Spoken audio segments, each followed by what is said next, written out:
Hello students, my name is Sandeep और आप देख रहे हैं आपका प्यारा सा चैनल साइंस वाणी। आज हम क्लास 10th साइंस के chapter number 3 metal and non metal का टॉपिक कवर करेंगे। How do metal and non metal react, मतलब मेटल और नॉन मेटल आपस में रिएक्शन कैसे करते हैं। तो सबसे पहले हम ये समझते हैं कि मेटल और नॉन मेटल को आपस में रिएक्शन करने की जरूरत क्यों पड़ती है, या किसी भी एलिमेंट्स को आपस में रिएक्शन करने की जरूरत क्यों पड़ती है। तो चलिए उसको हम एक एग्जाम्पल के थ्रू समझते हैं। हमारे पास ये सोडियम का एक एलिमेंट है, उसके एटम का हमने स्ट्रक्चर बना के रखा हुआ है। तो सबसे पहली नीड क्या होती है किसी भी एलिमेंट को रिएक्शन करने के लिए, वो ये चाहता है कि उसका जो आउटर मोस्ट शेल है, आउटर मोस्ट शेल जो किसी भी एटम का क्या होता है, लास्ट वाला, ये वाला शेल क्या कहलाएगा, उसका आउटर मोस्ट शेल कहलाएगा। तो कोई भी एटम ये चाहता है कि उसका जो आउटर मोस्ट शेल है उसके अंदर कितने इलेक्ट्रॉन होने चाहिए, 8 इलेक्ट्रॉन होने चाहिए। 8 इलेक्ट्रॉन का मतलब उसका ऑक्टेंट क्या होना चाहिए, कंप्लीट होना चाहिए। बट एलिमेंट्स का ऑक्टेंट कंप्लीट है नहीं। जैसे ये सोडियम है, सोडियम का ऑक्टेंट तो कंप्लीट है नहीं। ऐसे ही क्लोरीन है, क्लोरीन का ऑक्टेंट भी कंप्लीट नहीं है। तो जो इनका आउटर मोस्ट शेल है उसके अंदर 8 इलेक्ट्रॉन नहीं है किसी भी एलिमेंट के एटम के अंदर, इसीलिए उन्हें क्या करना पड़ता है, इसीलिए उन्हें रिएक्शन करने की जरूरत पड़ती है। तो चलिए हम देखते हैं कैसे। जैसे इसका ये फर्स्ट शेल है, फर्स्ट शेल के अंदर कितने इलेक्ट्रॉन है, 2 इलेक्ट्रॉन है। सेकंड शेल के अंदर कितने इलेक्ट्रॉन है, 8 इलेक्ट्रॉन है। बट थर्ड शेल के अंदर जो आउटर मोस्ट शेल है, लास्ट शेल, उसके अंदर कितना इलेक्ट्रॉन है, 1। तो इसको अभी कितने इलेक्ट्रॉन की जरूरत है, इसको अभी 7 इलेक्ट्रॉन और चाहिए। इसका ऑक्टेंट कंप्लीट नहीं है सोडियम का, इसीलिए इसको रिएक्शन करने की जरूरत पड़ेगी। ऐसे ही क्लोरीन का देखते हैं हम। क्लोरीन का भी फर्स्ट शेल के अंदर 2 इलेक्ट्रॉन है, सेकंड शेल के अंदर 8 इलेक्ट्रॉन है, थर्ड शेल के अंदर कितने इलेक्ट्रॉन है, 7। इसको कितने इलेक्ट्रॉन की जरूरत पड़ेगी, 1 इलेक्ट्रॉन की जरूरत पड़ेगी। इसका भी ऑक्टेंट कंप्लीट नहीं है। इसका मतलब इन दोनों को क्या करना पड़ेगा, इन दोनों को रिएक्शन करनी पड़ेगी, क्योंकि ये क्या चाहते हैं, इनका जो आउटर मोस्ट शेल है उसके अंदर कितने इलेक्ट्रॉन होने चाहिए, 8 इलेक्ट्रॉन होने चाहिए। मतलब इनका ऑक्टेंट क्या होना चाहिए, कंप्लीट होना चाहिए। चलिए हम इनका इलेक्ट्रॉनिक कॉन्फ़िगरेशन देखते हैं। सोडियम का होता है 1s2, 2s2, p6 and 3s1। मतलब अभी इसका जो ऑक्टेंट है वो कंप्लीट नहीं है, इसलिए ये रिएक्शन करेगा।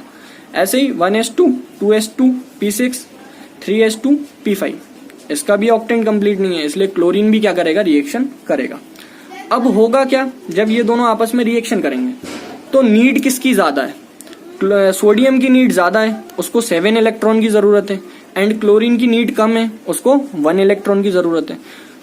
और जब भी हम रिएक्शन करते हैं तो हमेशा कौन पार्टिसिपेट करता है, इलेक्ट्रॉन ही रिएक्शन के अंदर पार्टिसिपेट करते हैं, है ना। तो अब क्या होगा, सोडियम को ज्यादा नीड है एंड क्लोरीन को नीड कम है। इसलिए क्या होगा, जिसकी नीड कम है तो वो क्या करेगा, जो सेकंड वाला एलिमेंट होगा वो क्या कर देगा, उसकी नीड पूरी कर देगा। मतलब सोडियम की नीड ज्यादा है बट क्लोरीन की नीड कम है, इसलिए क्या करेगा, सोडियम क्लोरीन की नीड को फुलफिल कर देगा। क्या होता है, इलेक्ट्रॉन का शेयर कैसे होगा, जिसको कम जरूरत है ज्यादा वाला क्या करेगा, इलेक्ट्रॉन शेयर कर देगा उसको, ठीक है, जिसके पास मतलब 1 इलेक्ट्रॉन एक्स्ट्रा है एक तरीके से। तो होगा क्या, ये जो हमारा सोडियम का एलिमेंट है ये 1 इलेक्ट्रॉन क्या कर देगा, क्लोरीन के एलिमेंट को क्या कर देगा, डोनेट कर देगा, ठीक है। सेकंड पॉइंट हमें क्या याद रखना है, जो भी डोनेट करता है, जो भी इलेक्ट्रॉन क्या करेगा, डोनेट करेगा, उस एलिमेंट के ऊपर पॉजिटिव चार्ज आएगा। एंड जो इलेक्ट्रॉन क्या करेगा, गेन करेगा, उस एलिमेंट के ऊपर नेगेटिव चार्ज आएगा। तो क्या होगा, जब हमें NaCl बनाना है, सोडियम क्लोराइड बनाना है, तो क्या करेगा, सोडियम का जो हमारा एलिमेंट है वो 1 इलेक्ट्रॉन क्या कर देगा, क्लोरीन को डोनेट कर देगा। आफ्टर डोनेट 1 इलेक्ट्रॉन, सोडियम का जो इलेक्ट्रॉनिक कॉन्फ़िगरेशन है वो क्या हो जाएगा, 1s2, 2s2, p6। अब सोडियम के लिए लास्ट आउटर मोस्ट शेल क्या बन गई, ये वाली तो शेल हट गई, उसके लिए लास्ट आउटर मोस्ट शेल की तरह काम कौन सा करेगा, ये वाली शेल करेगी। तो अगर हम देखें लास्ट शेल के अंदर कितने इलेक्ट्रॉन हो गए, लास्ट शेल के अंदर 8 इलेक्ट्रॉन हो गए, 1s2, 2s2, p6। मतलब सोडियम ने 1 इलेक्ट्रॉन डोनेट किया और उसका ऑक्टेंट क्या हो गया, कंप्लीट हो गया। ऐसे ही क्लोरीन है, क्लोरीन के पास 1 इलेक्ट्रॉन चला गया, अब उसका इलेक्ट्रॉनिक कॉन्फ़िगरेशन कैसा हो जाएगा, 1s2, 2s2, p6, 3s2, p6। अब इसके लास्ट वाला जो ये शेल है इसके अंदर कितने इलेक्ट्रॉन हो गए, 2 और 6 8 हो गए। तो यहाँ पे एक इलेक्ट्रॉन आ गया, सोडियम वाले से ये इलेक्ट्रॉन उठ के यहाँ पे आ गया, तो इसके आउटर मोस्ट शेल में कितने इलेक्ट्रॉन हो गए, टोटल 8 इलेक्ट्रॉन हो गए, और इसका ऑक्टेंट भी क्या हो गया, कंप्लीट हो गए। तो रिएक्शन करके इन दोनों ने क्या करा, दोनों एलिमेंट्स ने आपस में अपनी नीड क्या कर ली, फुलफिल कर ली।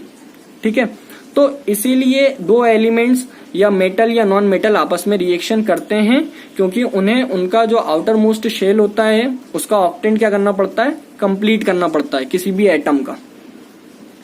आई होप स्टूडेंट आपको समझ में आया होगा दो एलिमेंट्स या मेटल या नॉन मेटल आपस में रिएक्शन क्यों करते हैं। चलिए अब हम देखते हैं second topic, formation of NaCl, sodium chloride कैसे बनेगा। तो ये अभी हमारा सोडियम का एलिमेंट है, इसका इलेक्ट्रॉनिक कॉन्फ़िगरेशन है 281। ये क्या करेगा, इसको एक इलेक्ट्रॉन डोनेट करना पड़ेगा, अभी हमने बताया। तो ये क्या करेगा, 1 इलेक्ट्रॉन डोनेट कर देगा और उसके ऊपर कौन सा चार्ज आ जाएगा, पॉजिटिव चार्ज आ जाएगा। अब इसका इलेक्ट्रॉनिक कॉन्फ़िगरेशन बन जाएगा 28। क्लोरीन क्या करेगा, एक इलेक्ट्रॉन गेन कर लेगा। तो अभी इसका इलेक्ट्रॉनिक कॉन्फ़िगरेशन कितना है, गेन करने से पहले क्लोरीन का 287, इसने एक इलेक्ट्रॉन क्या कर लिया, गेन कर लिया, जिसके कारण इसके ऊपर नेगेटिव चार्ज आ गया और इसका इलेक्ट्रॉनिक कॉन्फ़िगरेशन हो गया 288। लास्ट आउटर मोस्ट शेल ये है, 8 इलेक्ट्रॉन इसके पास भी है, सोडियम के पास भी है एंड क्लोरीन के पास भी। तो दोनों की नीड क्या हो गई, फुलफिल हो गई। इस तरीके से फॉर्मेशन होता है NaCl का। ये वाला हमारा सोडियम का एलिमेंट कहाँ चला जाएगा, क्लोरीन के एलिमेंट के साथ जुड़ जाएगा, ये आपका फॉर्मेशन ऑफ NaCl हो जाएगा। ऐसे ही फॉर्मेशन ऑफ मैग्नीशियम क्लोराइड होगा आपका। ये मैग्नीशियम का एलिमेंट है हमारे पास, इसके आउटर मोस्ट शेल के अंदर कितने इलेक्ट्रॉन होंगे, 2 इलेक्ट्रॉन होंगे। ये क्या करेगा, 2 इलेक्ट्रॉन डोनेट कर देगा। अब इसके आउटर मोस्ट शेल में कितना हो जाएगा, 8 इलेक्ट्रॉन हो जाएगा, क्योंकि अगर हम देखें सेकंड लास्ट शेल के अंदर कितने इलेक्ट्रॉन है, 8 इलेक्ट्रॉन है ना। तो अब इसके लिए लास्ट शेल क्या हो गया, सेकंड लास्ट शेल जो था वो अब इसके लिए आउटर मोस्ट शेल हो गया, आखिरी। तो इसके पास तो 8 इलेक्ट्रॉन हो गए, इसका ऑक्टेंट क्या हो गया, कंप्लीट हो गया। एक क्लोरीन का एलिमेंट क्या करेगा, एक क्लोरीन हम रिएक्ट कराएंगे तो वो 1 इलेक्ट्रॉन गेन कर लेगा और इसका भी ऑक्टेंट क्या हो जाएगा, कंप्लीट हो जाएगा। बट जो मैग्नीशियम है अभी उसके पास 1 इलेक्ट्रॉन ज्यादा बचा हुआ है, क्योंकि 1 बाय 1 करके हम डोनेट करेंगे, पहले 1 करेंगे और फिर सेकेंड टाइम में 1 करेंगे। तो हमें क्या करना पड़ेगा, एक क्लोरीन हमें और लेना पड़ेगा। तो हम एक क्लोरीन और ले लेंगे और उसको हम 1 इलेक्ट्रॉन और डोनेट कर देंगे, तो उसके पास भी क्या आ जाएगा, उसका भी ऑक्टेंट क्या हो जाएगा, कंप्लीट हो जाएगा। तो ये आपका सेकंड वाले क्लोरीन का हमने यूज कर लिया सेम प्रोसेस से। ठीक है, तो इसको आप डायग्राम से समझिए। ये आपका मैग्नीशियम का एलिमेंट है, इसके पास ये 2 इलेक्ट्रॉन है, ये 2 क्लोरीन के साथ आके क्या हो जाएगा, जुड़ जाएगा और बना लेगा मैग्नीशियम क्लोराइड। जो डोनेट करता है उसके ऊपर पॉजिटिव चार्ज, जो गेन करता है उसके ऊपर नेगेटिव चार्ज। इस तरीके से किसी भी कंपाउंड का फॉर्मेशन होता है।